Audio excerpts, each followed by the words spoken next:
अभी तक आपने 250 वाट एम्पलीफायर के बारे में अच्छी तरह समझा है ना। अब हम 501 एम्पलीफायर के बारे में समझेंगे। ये 501 और 701 के नाम से एम्पलीफायर आता है, और जो इसका एक्चुअल वाट होता है वो 500 से प्लस होता है। कुछ कुछ लोकल वाले हैं वो 500 वाट के एम्पलीफायर बनाते हैं, और ये जो ओरिजिनल एम्पलीफायर होते हैं वो 800 वाट के आसपास इसका आउटपुट होता है। ठीक है, लिखा है 500, लेकिन आउटपुट आपका हो सकता है कि 700 वाट 800 वाट हो जाए। ठीक है, ये कंपनी के ऊपर डिपेंड करता है, लोकल और ओरिजिनल के ऊपर डिपेंड करता है। तो अब ये जो एम्पलीफायर है ये कैसे काम करता है इसको हम जानते हैं। कौन कौन सा इसमें सेक्शन है, कौन कौन सा आइटम लगा हुआ होता है, किसका क्या काम है, सबसे पहले हम इसको देख करके समझेंगे, उसके बाद इसके सभी सेमेस्टिक को समझेंगे, फिर इसके बाद हम इसको बना बना करके रिपेयर करेंगे। पहले आप इसको देखेंगे, ठीक है। अब देखो, एक ट्रांसफार्मर आपको यहाँ मिलता है, एक ट्रांसफार्मर यहाँ है ना, इसमें ये पावर कोड है आपका। ये यहाँ से एसी वोल्टेज सबसे पहले इस ट्रांसफार्मर को मिलेगा स्विच के द्वारा, ठीक है ना। इधर पावर स्विच लगा है सामने ही, ये देखो, है कि नहीं। और साथ ही में इसमें एक ओवरलोड स्विच ये यहाँ पर लगा है, सर्किट ब्रेकर इसको बोलते हैं, यहाँ पर है ना। ये यहाँ से जो वोल्टेज गया है वो एक वायर इसमें भी चला जाएगा। ये एक प्रकार से सीरीज में फ्यूज के तौर पर लगाया जाता है। तो फ्यूज, अगर यहाँ पर फ्यूज है तो इसकी जरूरत नहीं है, अगर फ्यूज नहीं है तो इसकी जरूरत है। ये क्या करेगा, ओवरलोड के दौरान जैसे इसमें के जो ब्रिज रेक्टिफायर है वो खराब हो जाएगा तो ये बाहर निकल जाएगा, या फिर एम्पलीफायर में ट्रांजिस्टर शॉर्ट हो जाएगा तो ये बाहर निकल जाएगा, हमारा ट्रांसफार्मर जो है सेफ बच जाएगा। ठीक है, अगर ये बाहर निकल जाएगा तो एम्पलीफायर जो है फॉल्ट दिखाएगा वहां पर, और आप इसको दोबारा दबाओगे, दोबारा से ये रीसेट हो चुका होगा। ठीक है, यानी दोबारा इसमें पावर सप्लाई जाने लगेगी। आप जब सीरीज में लगाओगे तो ये बाहर नहीं निकलेगा, डायरेक्ट लगाओगे तभी निकलता है फॉल्ट के दौरान। तो यहाँ से जो हमारा वोल्टेज है, सबसे पहले इस वोल्टेज को हमें क्या करना होगा, डीसी में बदलना है ना। तो उसको देना होगा ब्रिज रेट डायोड में। कहाँ ब्रिज डायोड लगा हुआ है, ये यहाँ पर, किसी में 1 मिलेगा, किसी में 2 मिल जाएगा। ठीक है, यहाँ से सीधा ही वहां चला गया। अब इसकी देख लो, प्राइमरी में, इसकी प्राइमरी में 2 वायर हैं, इधर नीचे की तरफ, ये दोनों दिखा, नीचे ये प्राइमरी है, और ये ऊपर की जो लाइनें हैं ये है आपकी सेकेंडरी। ठीक है, सेकेंडरी में आपको 3 वायर मिलता है, बीच वाले को कॉमन या फिर जीरो या फिर ग्राउंड करते हैं। ठीक है, और जो ये इधर किनारे किनारे वाला है, ये वोल्टेज आपका लगभग 35 से 40 वोल्ट के बीच में हो सकता है, 35 से 40 वोल्ट एसी। तो वो डीसी जब बनेगा कैपेसिटर के द्वारा तो वो लगभग हो जाएगा 55 से 60 वोल्ट के आसपास। ठीक है, 55 वोल्ट से 60 वोल्ट तक मिल सकता है, इसमें कोई प्रॉब्लम नहीं है, थोड़ा बहुत कम ज़्यादा कोई दिक्कत नहीं होती। ठीक है, अब ये है वोल्टेज, जब हमारा डीसी बन जाएगा तो उसको फ्यूज द्वारा यहाँ से आउट किया गया। ये यहाँ पर देखो 20-20, 30-30 एम्पियर के फ्यूज लगा हुआ, ये किनारे किनारे लगा है। यहाँ से वोल्टेज सीधा ही आउट होकर के इस आउटपुट स्टेज में चला जाता है। ये है हमारा आउटपुट स्टेज, जहाँ पर ढेर सारे ट्रांजिस्टर लगा हुआ है, 8 पेयर, 9 पेयर, 10 पेयर का भी एम्पलीफायर आता है। तो ज्यादातर एम्पलीफायर में दोनों साइड में 5200 प्लस 5200 ही लगा होता है। ठीक है, या फिर 3773 यहाँ लगा हो सकता है ना, चाहे 3773 हो चाहे 5200, कार्य फंक्शन दोनों का सेम है, दोनों ट्रांजिस्टर एनपीएन ट्रांजिस्टर है। ठीक है, अब ये वाले जो ट्रांजिस्टर है, पूरा जो मेन सप्लाई है वो डायरेक्टली यहाँ पर मोटे वायर से आ जाएगा। ये देखो, ये मोटा मोटा वायर, एक तरफ पीला वायर है, एक तरफ रेड वायर है ना। ये कहाँ से आ रहा है, पावर सप्लाई से, है ना, आ रहा है ना पावर सप्लाई से। अब एक तरफ यहाँ पर देखो नीला वायर है और एक यहाँ पर ग्रीन वायर है। ये 4 वायरें इन्होंने दिए हैं, इसमें से 2 आउटपुट है और 2 इनपुट वोल्टेज का है। इसको हम सेमेस्टिक से समझ सकते हैं। अब यहाँ से जो आउटपुट बनेगा वो आउटपुट एक लाइन सीधा ही ट्रांसफार्मर के प्राइमरी में चाहिए। ये आउटपुट ट्रांसफार्मर है, कौन सा आउटपुट। इधर देखोगे नीचे, ये देखो सेकेंडरी वाइंडिंग है, देख रहे हो इसको, ये सेकेंडरी है। सेकेंडरी में आपको 6 पिने मिलता है, एक होता है कॉमन, उसके बाद 2 ओम, 4 ओम, और यहाँ फिर कॉमन 70 वोल्ट 100 वोल्ट, है ना। ये हाई वोल्टेज यानी मतलब जो आपका एलएमटी यूनिट है उसको चलाने के लिए ये वाइंडिंग है, और यहाँ से ये वाला जो वाइंडिंग है ये आपका साउंड चलाने के लिए, हाँ बिल्कुल, स्पीकर चलाने के लिए। अब एक वायर तो डायरेक्टली इसको मिल जाएगा, और दूसरा वायर जो है डायरेक्टली इस रजिस्टर को मिल जाता है। यहाँ से ये एक रजिस्टर यहाँ पर लगा हुआ होता है, क्योंकि इधर कलेक्टर आउट है, एक तरफ एमीटर आउट है, तो वहाँ पर ये आपको आधा ओम के आसपास मिल जाएगा। किसी किसी में 1 ओम का रजिस्टर लगेगा 40 वाट का। ठीक है, ये यहाँ पर 40 वाट का खड़ा रजिस्टर लगा है। इसी से आउटपुट बन करके ट्रांसफार्मर को चला जाएगा। ठीक है, अब ट्रांसफार्मर के सेकेंडरी में ये आपको बड़ा सा एक रजिस्टर दिख रहा है, दिखाओ जरा इसको अच्छे से। ये बड़ा रजिस्टर दिख रहा है, ये रजिस्टर सेकेंडरी में 4 ओम और ग्राउंड के बीच में लगाया जाता है। ट्रांसफार्मर को जो ट्रांसफार्मर में बिना जरूरत के ओसिलेशन शुरू हो जाता है, इससे बचाव करने के लिए ही ये लगा दिया जाता है, ताकि जो कॉइल रहे वो परमानेंट थोड़ा सा लोडेड रहे। 1 किलो ओम का रेजिस्टेंस लगा करके इसको ट्रांसफार्मर को लोडेड करते हैं। ठीक है, एडी करंट या भी बहुत सारी ऐसी प्रॉब्लम्स होती हैं, लॉस होते हैं ट्रांसफार्मर के, उन सबको कैंसिल करने के लिए ये लगाया जाता है। ठीक है, अब इस सेक्शन को जब हम ड्राइव करवाएंगे तो ये आउटपुट ट्रांसफार्मर को क्या देगा, ऑडियो, और फिर ये ऑडियो सीधा ही पीछे की तरफ आउट हो जाता है ना। अब यहाँ पर इसको ड्राइव करने के लिए बोलते हैं ड्राइवर बोर्ड। ये यहाँ पर लगा हुआ ड्राइवर बोर्ड, इसको दिखाओ। ठीक है, इस ड्राइवर बोर्ड में driver section plus temperature protection plus 24 volt regulator plus इसमें VU मीटर भी ऐड है। इसी ड्राइवर बोर्ड में ये 3 सेक्शन काम कर रहे होते हैं। ठीक है, कौन कौन सा, ड्राइवर बोर्ड यानी ड्राइवर सेक्शन, दूसरा टेम्परेचर कंट्रोल सेक्शन, तीसरा रेगुलेटर सेक्शन। ठीक है, और चौथा है आपका VU meter section. VU meter को समझते हो, जो आगे ये लगा हुआ है इसको VU मीटर बोलते हैं। ठीक है, ये सेक्शन जो है क्या करता है कि इसको चलाता है, इस आउटपुट स्टेज को, इन ट्रांजिस्टर को क्या करता है, चलाता है ना। जैसे आपने 250 वाट की वायरिंग की थी ना, उसी तरह से इसकी भी वायरिंग होती है, लेकिन उसमें और इसमें फर्क है कि वो सिंगल सप्लाई का एम्पलीफायर था और ये डबल सप्लाई का एम्पलीफायर है। इसमें आपको ग्राउंड के साथ प्लस वोल्टेज और माइनस वोल्टेज भी मिलता है, 50-0-50। ठीक है ना, 50 प्लस 50 माइनस और बीच में ग्राउंड। ठीक है ना, ये double supply amplifier class AB बोला जाता है इसको। वो कौन सा था, PA एम्पलीफायर, ये क्लास AB। ठीक है ना, ये क्लास AB की डिजाइन है। यहाँ पर कुछ LED है जो प्रोटेक्शन के तौर पर यहाँ पावर ऑन और टेम्परेचर और फॉल्ट की यहाँ पर LED लगा हुआ होता है, 3 LED। ठीक है, और यहाँ पर इसके नीचे बेस ट्रेबल बोर्ड लगा हुआ, ये क्या है, बेस ट्रेबल बोर्ड। इसको सप्लाई आपको लगभग 24 वोल्ट 22 वोल्ट के आसपास इसको सप्लाई मिलती है, सिंगल सप्लाई। और वो कहाँ से आती है, ड्राइवर सेक्शन से। पूरे डिटेल में हम इसको समझेंगे। चलिए अब इसकी सर्किट डायग्राम के द्वारा हम देख लेते हैं एक एक चीज को, और फिर हम अच्छे से एक एम्पलीफायर तैयार करते हैं। ठीक है, चलो अब देख लेते हैं सर्किट डायग्राम कैसा है उसका। एक एक पॉइंट का हम कनेक्शन समझ लेते हैं। इसमें भी आपको आउटपुट ट्रांसफार्मर मिलता है ना। पहले पावर सप्लाई बनाना सीख लो। सबसे पहले पावर सप्लाई बना लेते हैं। यहाँ पर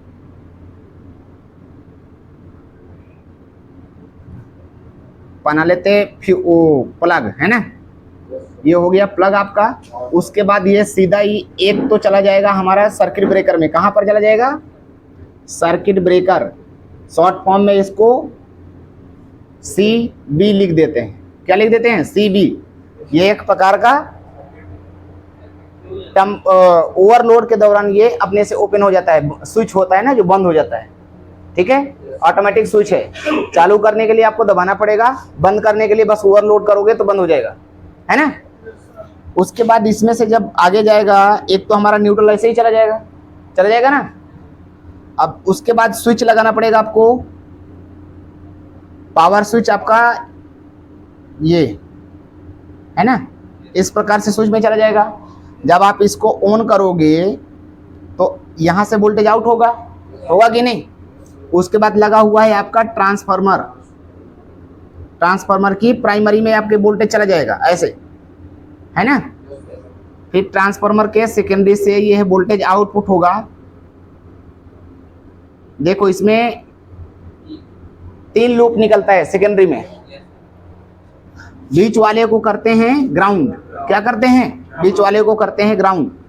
इस तरह से लेकर के ग्राउंड करते हैं, ये है ना। और ये वाला जो है निकल करके आगे जाएगा, ये वाला भी आगे जाएगा। यहाँ ब्रिज रेक्टिफायर लगेगा। क्या लगेगा,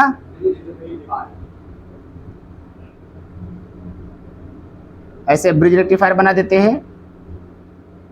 और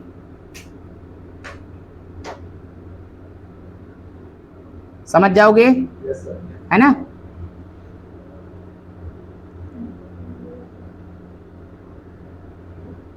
ऐसे समझ जाओगे।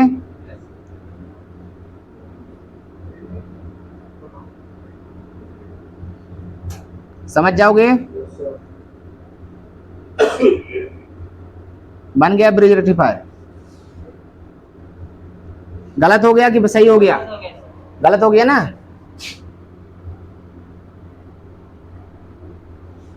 हाँ, अगर आप ध्यान से देखोगे तभी समझ पाओगे कि गलत हो गया कि सही हो गया। अभी सही हो गया। अब ठीक है ना। ये हमारा एसी वोल्टेज सीधा यहां पर चला जाएगा और एक वाला हमारा यहां पर चला गया। इधर से हमारा प्लस निकलेगा कि माइनस? ये प्लस निकाल लेते हैं ऐसे करके, ऐसे निकल गया। अब इधर से क्या निकलेगा? माइनस। कैपेसिटर लगाना है कि नहीं? कितने लगाएंगे इसमें? 2।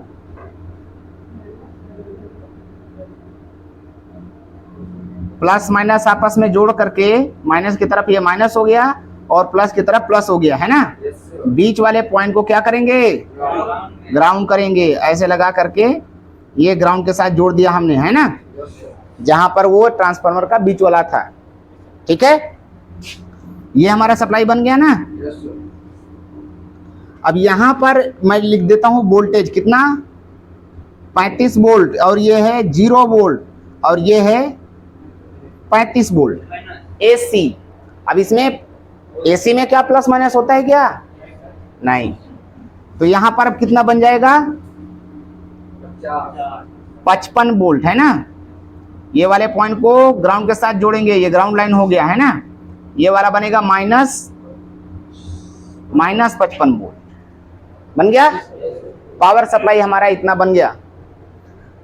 अगर पावर सप्लाई हमारा किसी भी प्रकार से शॉर्टिंग होता है तो हमें इतने आइटम को चेक करना होगा, है ना। अब हो सकता है कि आगे का जो जहां पर ये पावर दे रहा है उस सेक्शन में कोई शॉर्टिंग हो, तो हम वहां से ये दोनों वायर निकाल सकते हैं। इसको दोनों को निकाल लेंगे। अगर उधर शॉर्टिंग है तो तुरंत ही शॉर्टिंग हट जाएगा, है ना। अगर इधर प्रॉब्लम है अभी, तो अभी भी आपका सीरीज बल्ब ग्लो करेगा। ठीक है ना। इस तरह से हम प्राइमरी में, मतलब पावर सप्लाई में हमारे खराबी है कि नहीं है, ये हम पता लगा सकते हैं ना। अब जब इधर जैसे कि पहले हम लोग इतना कनेक्शन हो गया, हाँ, अब प्लग स्विच में डालेंगे, अगर शॉर्ट आएगा तो सीरीज बोर्ड जलेगा। बिल्कुल बिल्कुल। अगर इसमें कोई खराबी है तो आपका सीरीज बल्ब यहीं पर जल जाएगा और ये वोल्टेज जो है नहीं बनेगा, है ना। अगर ये वोल्टेज बनने लगा तो ये समझ लो कि आपका सप्लाई ओके, है ना। अब इसमें भी आपको ट्रांसफार्मर मिलता है, आउटपुट वाला मिलता है कि नहीं? और सेकेंडरी में इसमें कितने वायर थे? 6, है ना। ऐसे 6 वायर हो गए। प्राइमरी में कितने थे? 2। ऐसे है कि नहीं। ये वाला पॉइंट क्या बन जाएगा? कॉमन या ग्राउंड, है ना। ये क्या बन जाएगा?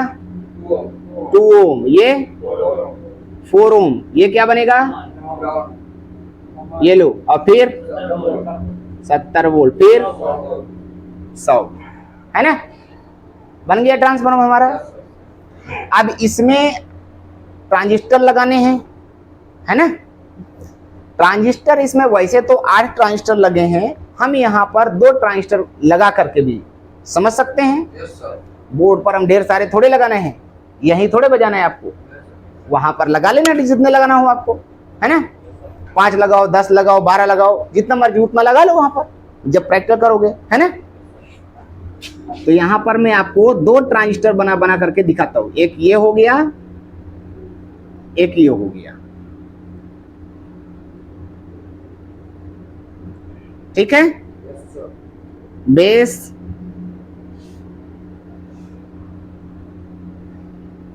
अब देखो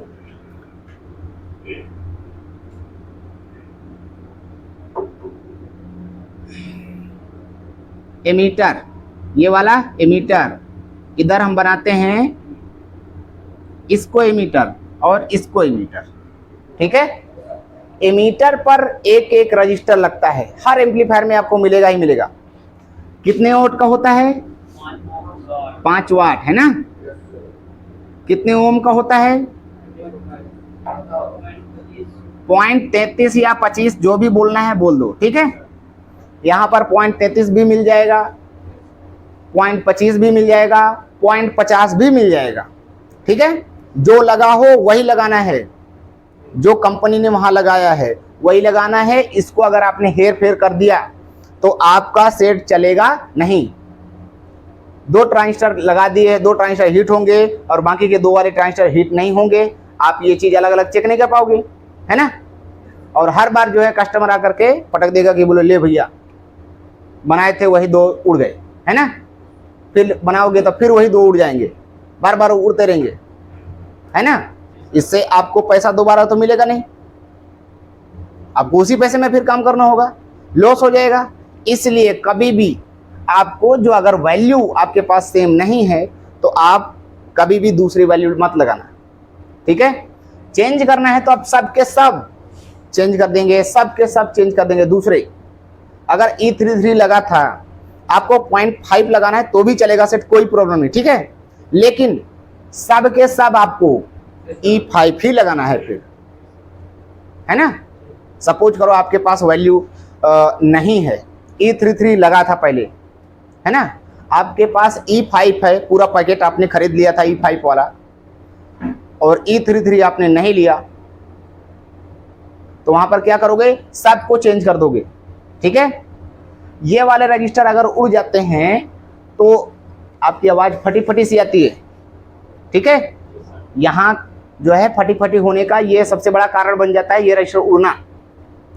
तो अगर ये रजिस्टर उड़े हैं तो आपको चेक करना है, ये रजिस्टर 0 ओम के साथ बीप की रीडिंग दिखाता है या 1 ओम के साथ बीप आएगा, है ना, तो सही है। क्योंकि जितने का ये इजेक्ट है उतना मल्टीमीटर में नहीं दिखाता, क्योंकि बहुत लो वैल्यू है ना इसकी, ऑलमोस्ट 0 के बराबर ही है, लगभग, है कि नहीं। तो मल्टीमीटर कभी भी 0 नहीं दिखाता उससे, क्योंकि जो वायर है उसका तो वायर ही खुद 0 ओम का नहीं है, तो कैसे वो 0 ओम दिखाएगा, है ना। वो जो रजिस्टर वायर होता है ना मल्टीमीटर में, उसमें भी कहीं ना कहीं रेजिस्टेंस होता है, तो वो रेजिस्टेंस इस रेजिस्टेंस के बाद ऐड हो जाएगा, जुड़ जाएगा, और हो सकता है वहां पर 1 ओम दिखाना शुरू हो जाए या 0.5 0.6 ऐसा दिखाना शुरू हो जाए, तो हम इसको सही ही मानेंगे, ठीक है ना। जब खराब होगा तो इतना नहीं होता कि वहां पर एक आधा ओम की जगह 1 ओम बन गया, ऐसा नहीं होता। वहां पर ऐसा हो जाएगा 200 ओम, है ना, 300 ओम, 500 ओम, 700 ओम ऐसा बन जाएगा, वो 50 ओम बन जाएगा, 10 ओम का बन जाएगा। जैसे बीप मोड में चेक करोगे ना तो बीप भी करेगा, रेजिस्टेंस मोड में चेक करो तो बीप नहीं करेगा, रेजिस्टेंस ही दिखाएगा खाली, है ना। अब देखो, अब इसमें सप्लाई कहां कहां हमें देनी होती है, जो हमारी मेन वोल्टेज है, ये वाली मेन वोल्टेज कहां कहां जाती है, ठीक है, ये समझते हैं। इधर देखो, दोनों कलेक्टर हमने आपस में मिला दिए और दोनों एमीटर हमने आपस में मिला दिए, है ना। इधर के दोनों एमीटर हमने आपस में मिला दिए और ये दोनों कलेक्टर भी हम आपस में मिला दिए, है ना। अगर 4 होते तो चारों को ऐसे करते, 8 होते तो 8 को भी ऐसे करते, है ना। और जो बेस पिन है, किसी एम्पलीफायर में आपको बेस पर एक रजिस्टर लगा हुआ मिलेगा 10 ओम का, कोई 4.7 ओम का लगा देते हैं, कोई 3.3 ओम लगा देंगे, 2.2 ओम लगा देंगे। 10 ओम से नीचे ही लगाएंगे, अगर लगाएंगे तो 10 ओम से ऊपर कभी भी नहीं लगाएंगे। कोई भी, मैंने आज तक जितना देखा है कभी भी 10 ओम के ऊपर नहीं लगाया गया। जितना लोकल होगा उतना रेजिस्टेंस की वैल्यू ज़्यादा लगाएंगे, और जितना तगड़ा और एम्पलीफायर नीचे वाला होगा उतना रेजिस्टेंस की वैल्यू कम लगाते हैं। ज़्यादातर कुछ जैसे आहूजा वाले हैं वो 2.2 ओम के आसपास ही लगाते हैं रजिस्टर, ठीक है। अब देखो, इसमें दोनों के दोनों ट्रांजिस्टर 5200 है मान लो, ठीक है, ये भी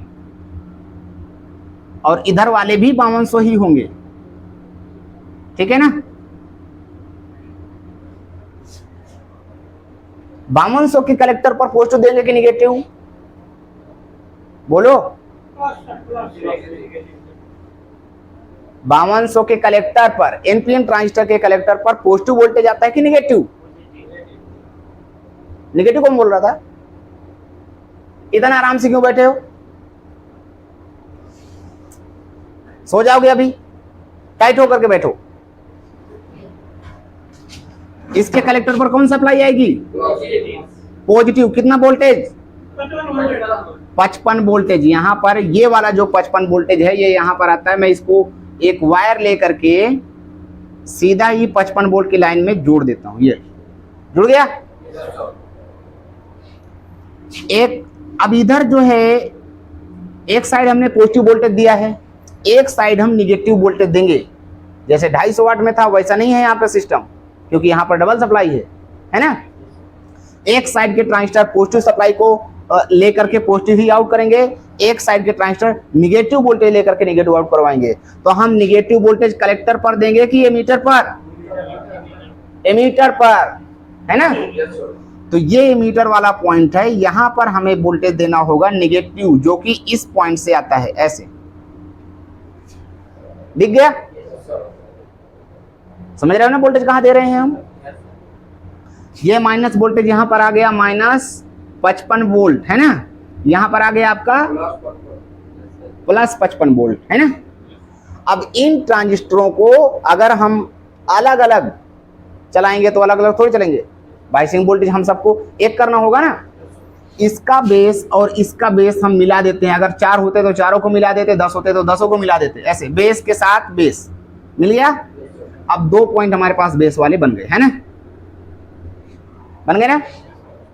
अब देखो आउटपुट जो है यहां से मैंने बताया था उसमें एक रजिस्टर लगा हुआ है 40 वाट का। कितने वाट का? 40 वाट का। मैं यहां पर वो रजिस्टर बना देता हूं।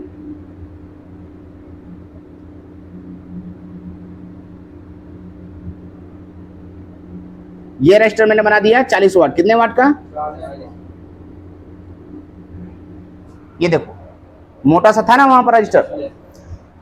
अब एमीटर से आउटपुट लेने के लिए तो इस एमीटर पर तो रजिस्टर लगा हुआ है ना। इधर भी एमीटर पर रजिस्टर लगा हुआ है, लेकिन कलेक्टर से जब आउटपुट लेते हैं तो यहां पर ओवर करंट कंट्रोल, ठीक है, उसके खातिर यहां पर ओवर करंट सेंस के लिए एक रजिस्टर लगाना जरूरी है। तो कलेक्टर से जब आउटपुट लेंगे तो हम डायरेक्टली ट्रांसफार्मर को ना दे करके पहले हम इस रजिस्टर को देंगे, ठीक है। अब उसके बाद ये वाला जो पॉइंट है इन दोनों को हम आपस में कर देंगे मिलान। समझ रहे हो? ऐसे मिला दिया आपस में, ये पॉइंट बन जाएगा आउटपुट। अब इससे हम चाहें तो डायरेक्टली स्पीकर लगा सकते हैं यहां पर। समझ रहे हो? चाहे तो हम यहां पर स्पीकर लाइन लगा सकते हैं। इधर मैं लिख देता हूं SPK। ये पॉइंट क्या है? SPK, है ना। स्पीकर लाइन लग गया। हम यहां पर डायरेक्ट स्पीकर लगा करके भी एम्पलीफायर को बढ़िया धक बजा सकते हैं, कोई प्रॉब्लम नहीं है। लेकिन वहां पर फिर ये जो 2 ओम 4 ओम 70 वोल्ट 100 वोल्ट का जो सिस्टम था वो नहीं है वहां, है ना।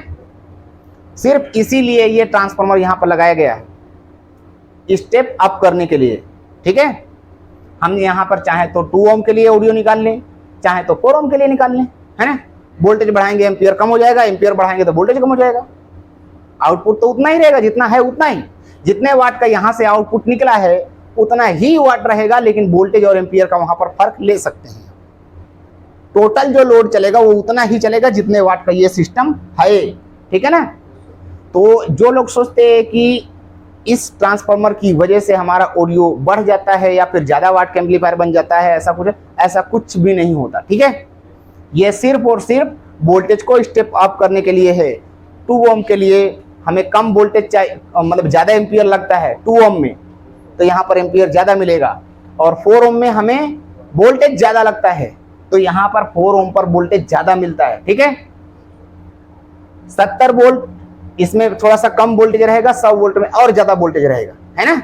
सबसे ये हाई वोल्टेज लाइन होती है। तो यह वोल्टेज अलग अलग करने का काम यहां तो नहीं हो सकता, है ना।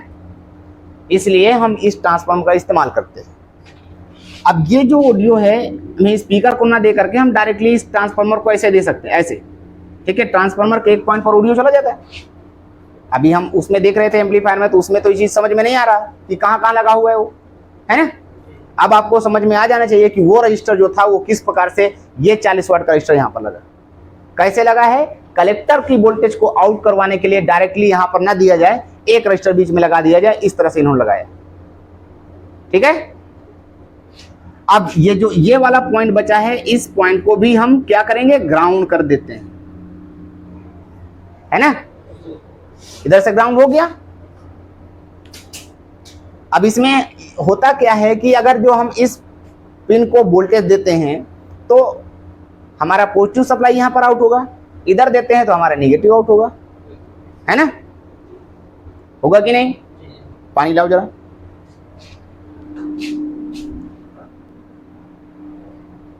चलो देखो, अब यहां पर बेस बायसिंग हमें चाहिए, चाहिए कि नहीं? ट्रांजिस्टर कैसे ऑन होगा? कलेक्टर की वोल्टेज, जब जो कलेक्टर पर वोल्टेज है वो वोल्टेज बेस पर लानी होगी, है ना, तभी तो होगी। जितना वोल्टेज बेस पर होगा उतना स्विचिंग होगी, कि कुछ कम हो जाएगा।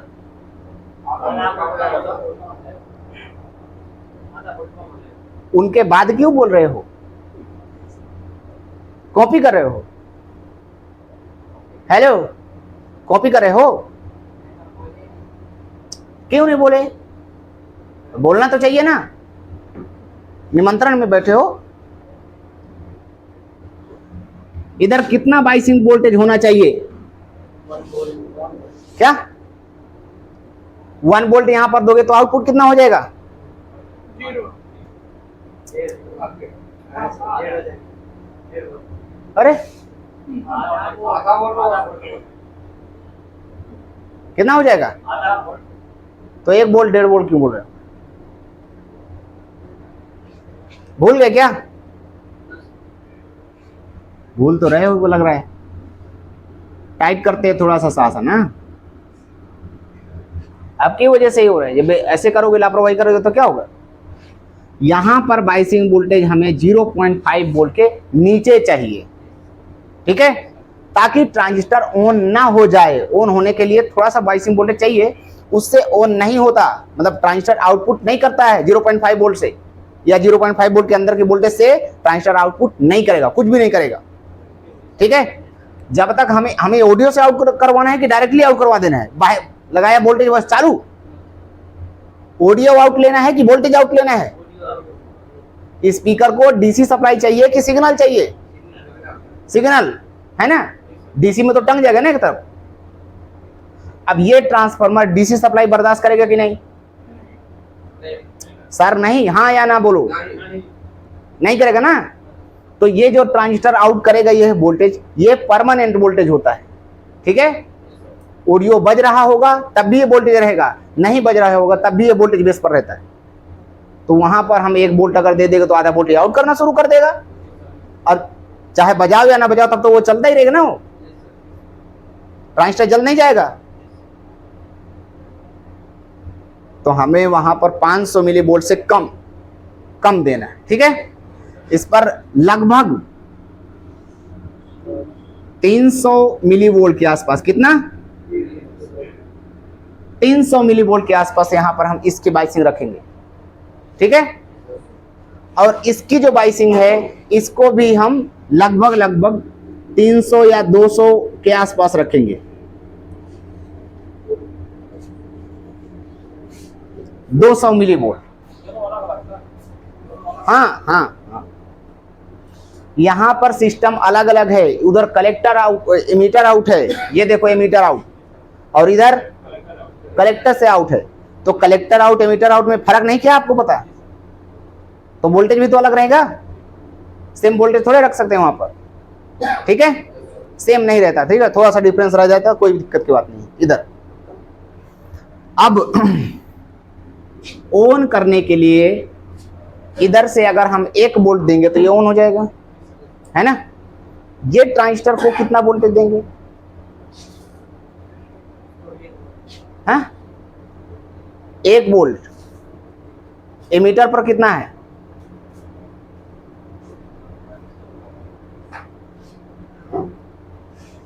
एमीटर पर कितना वोल्टेज है? तो बेस पर कितना होना चाहिए आउटपुट लेने के लिए? कलेक्टर पर कितना कम?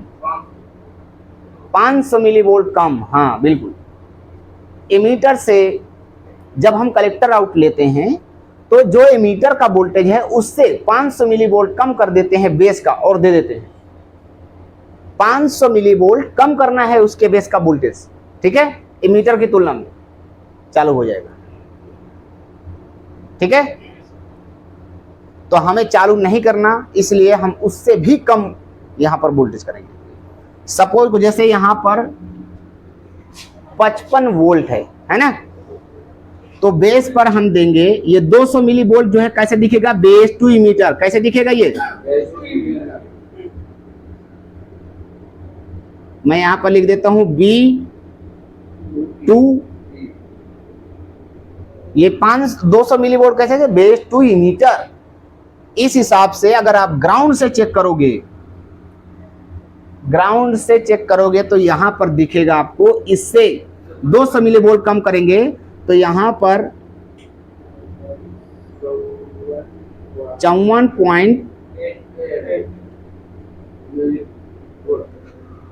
वोल्ट दिखेगा ना जी। मिली का मतलब 1 वोल्ट से भी कम हो गया। यहां पर 54.8 वोल्ट दिखेगा, कहां से, ग्राउंड से।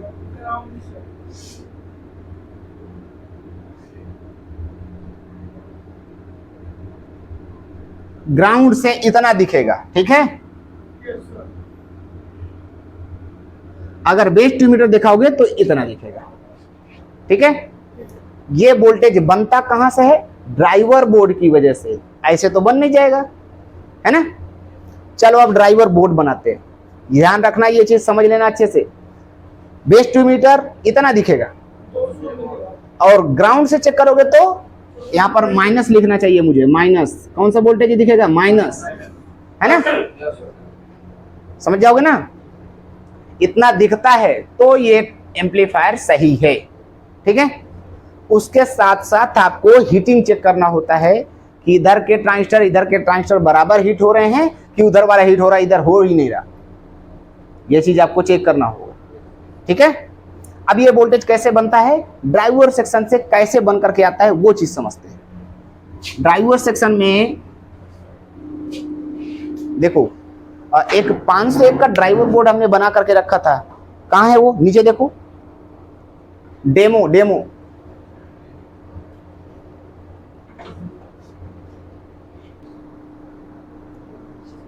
देखो, ये ले, हमने ये बनाया था डेमो के तौर पर, है ना। इसमें ये वाले दोनों आउटपुट का काम कर रहे हैं, ये दोनों ड्राइवर, एक ये यहां पर, एक यहां पर, ये ड्राइवर बोर्ड है टूटा, यहां से कितना है, ये ड्राइवर बोर्ड है, ठीक है। इस तरह का कनेक्शन मैं आपको पहले बोर्ड पर बताऊंगा, जो आप अपनी कॉपी में बनाओगे। ये ओरिजिनली है एक प्रकार का, और बाकी का नया ड्राइवर बोर्ड उधर से दिखाओ, दूसरा कोई ड्राइवर बोर्ड दिखाओ 501 का।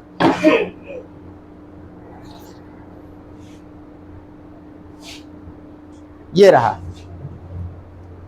ठीक है। देखो इधर यही वाला है ना जो आपने यहाँ देखा था, वहां पर लगा था, यही है ना। इसमें आपको 4 बड़े बड़े ट्रांजिस्टर दिख रहे हैं, उसके बाद यहां बाकी छोटे छोटे ट्रांजिस्टर लगे हैं, है ना। ये लो देखो, मैं यहां पर वो चारों ट्रांजिस्टर सबसे पहले बनाता हूं।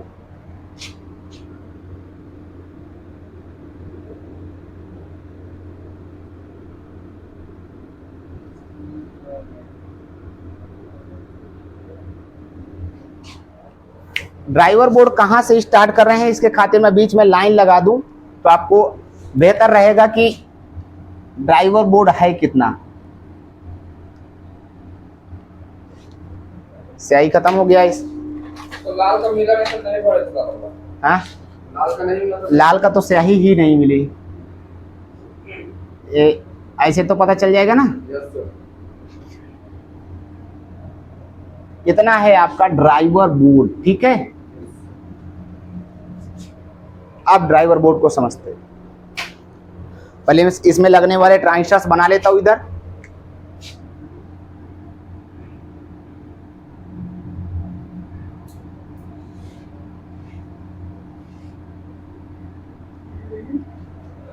देखो,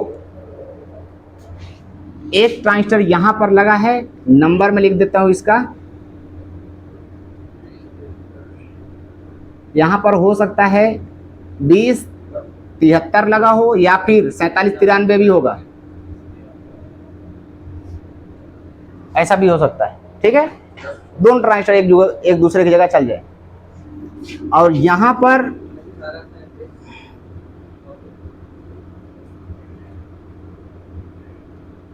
पर हो सकता है 940 होगा। ठीक है, और या तो 1837। अब देखो 2073 का पेयर है 940 और 4793 का पेयर है 1837। तो हम जब भी चीजें लगाते हैं तो पेयर उसका ही लगाते हैं। ठीक है, ताकि उसका जो गेन वो मेंटेन रहे।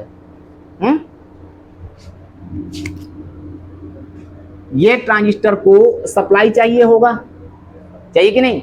ड्राइवर बोर्ड को सप्लाई चाहिए होता है। तो हम इस सप्लाई को यहां से नहीं खींचते, फालतू ही वायर ज्यादा लग जाता है। हम यहां जो सप्लाई आ रही है, ये सप्लाई आ रही है कि नहीं, इधर ये सप्लाई ही लेकर के हम ड्राइवर बोर्ड को दे देते हैं। तो यहां पर देखोगे तो आपको इसमें एक लाइन मिलेगा इधर। ठीक है, और यहां से एक रजिस्टर लगा हुआ है इसके कलेक्टर को 10 ओम का, और ये आगे प्रिंट छूटा हुआ रहता है ऐसे। ठीक है, सेम नीचे की तरफ भी देखोगे तो भी आपको इधर एक लाइन मिल जाएगा, उसमें भी ये गलत जगह पर बन गया इमीटर। ये इमीटर ऊपर की तरफ रहता है।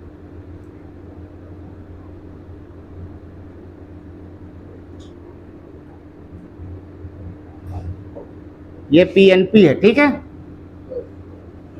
इसके कलेक्टर को भी एक रजिस्टर द्वारा ही सप्लाई जाती है। यहां पर लगता है 100 ओम का। कितने ओम का? 100 ओम। 100 आर का मतलब 100 ओम। ठीक है, 10 आर का मतलब 10 ओम। ठीक है ना? आप ऐसा 10 के बाद 1 और 2 मत लिख देना, ये लिख दिए थे ना उस दिन। अब देखो इसका जो एमीटर से आउटपुट बनता है वो यहाँ पर आकर के छूट जाता है, ऐसे लाइन छूट जाता है। इसके एमीटर से भी आपको यहाँ पर एक लाइन छूट जाता है ऐसे। ठीक है, इसके कलेक्टर से एक लाइन यहाँ पर आकर के ऐसे छूट जाता है और एक यहाँ पर आकर के ऐसे छूट जाता है। और बस इतने कनेक्शन आपको यहाँ पर छूटे हुए मिलेंगे। बीच में एक लाइन होता है फीडबैक का, जो बिल्कुल बीचों बीच बन जाएगा। ये पॉइंट हो गया फीडबैक लाइन। ठीक है, एक लाइन पॉजिटिव साइड में और लग जाता है जो कि एमीटर के लिए होता है। मैं आगे आपको बताता हूं। ये ट्रांजिस्टर हमने बना लिए। अब मैं आपको कनेक्शन कर देता हूं, उसके बाद ही आपको चीजें समझ में आएंगी। नीले वाले कलर से मैं कनेक्शन कर देता हूं। ठीक है, ये जो पॉजिटिव सप्लाई है ये आकर के इस पॉइंट से मिल जाएगा, है ना? Positive 55 volt. एमीटर से आपका बेस को कनेक्शन चला जाएगा, ये पॉजिटिव साइड। निगेटिव, अब जो है निगेटिव साइड, ये सप्लाई जोड़ेंगे सबसे पहले। ये यहाँ पर कनेक्शन आपको भी इसी तरह करना है। अब जो बेस को सप्लाई मिलेगा वो इसके कलेक्टर, ये कलेक्टर आउट है, क्योंकि इधर कलेक्टर आउट है तो यहाँ पर भी कलेक्टर आउट किया गया है। ठीक है, तो इस ट्रांजिस्टर के कलेक्टर को इसके बेस के साथ जोड़ना है, कलेक्टर आउट बनता है। ठीक है, ये यहाँ पर ये हो गया कलेक्टर आउट।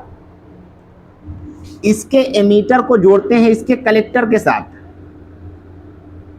ये समझ रहे हो? अब ये वाला जो पॉइंट है ये है हमारा फीडबैक लाइन। कौन सा है? फीडबैक। ये यहां से सीधा आ करके इस बीच वाले लाइन के साथ जुड़ेगा। मैं यहां पर लिख देता हूं,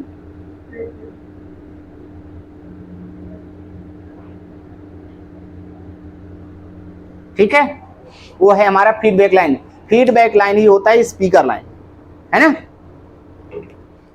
अब एक पॉइंट और यहां पर बचता है। ये पॉइंट का कनेक्शन इसके एमीटर पर होता है, यहां पर नहीं, डायरेक्ट एमीटर पर। कहां पर? इसके डायरेक्ट इस एमीटर के इस, दिखा कनेक्शन? ये वाली चीजें डिस्टर्ब कर रही हैं क्या? वहां पे डिस्टर्ब कर रही हैं? चेकिंग के लिए है। ये तो ग्राउंड से है वोल्टेज, ठीक है, लेकिन ये ग्राउंड से वोल्टेज देखोगे तो इधर माइनस दिखेगा, इधर इतना दिखेगा। अब ये होता कैसे है ये चीज मैं आपको बताता हूं, ठीक है ना?